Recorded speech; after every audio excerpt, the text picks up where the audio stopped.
1000 ரூபாய் கொடுத்தாங்க. எல்லாருக்கும் கொடுக்குறேன் அப்படின்னு சொன்னாங்க. தகுதி உள்ள பெண்களுக்கு மட்டும்தான் 1000 ரூபாய்னாங்க. இதற்காகவே எவ்வளவு தூரம் காசு செலவாகுது தெரியுங்களா?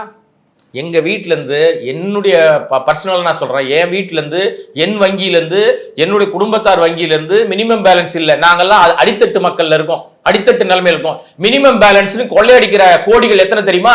இது எங்க போகுது? இந்த கோடிகள்லாம் 16,000 20,000 கோடிகள் மினிமம் பேலன்ஸ் ஏழைகளுடைய பாக்கெட்ல இருந்து, எங்களை மாதிரி அடித்தட்டு மக்கள் பாக்கெட்ல இருந்து உருவிட்டு அதை எடுத்துட்டு போய் அம்பானிக்கும் அதானிக்கும் கோடிக்கணக்கில் காசு கொடுத்து வராக்கடனா தள்ளுபடி பண்றீங்களே. இதை விட மானக்கேடு வேற எதுவும் இல்லையா?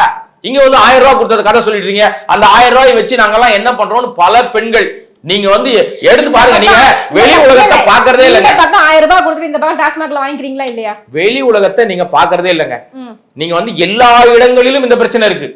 இப்ப குஜராத்ல மது விலக்கே கிடையாது, மது விலக்கு இருக்குங்க. குஜராத்ல வந்து மது வந்து விற்பனை இல்லை. ஆனால் குஜராத்ல மதுவால் செத்து போறவங்க யாருமே இல்லையா? கள்ளச்சாராயம் குடிக்கிறதே இல்லையா? அங்க பிரச்சனையே இருக்கிறது இல்லையா? நீங்க வந்து எதுக்கு எடுத்தாலும் என்ன தெரியுமா, பாஜகவுடைய நோக்கம், இப்ப நீங்க நெறியாளராகிறதுனால உங்களை நேரடியா குற்றம் சாட்ட முடியாது.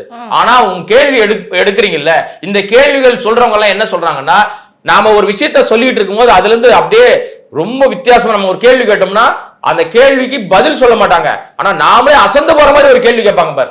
இந்த வேலையை பாஜக தெளிவா செய்யும்.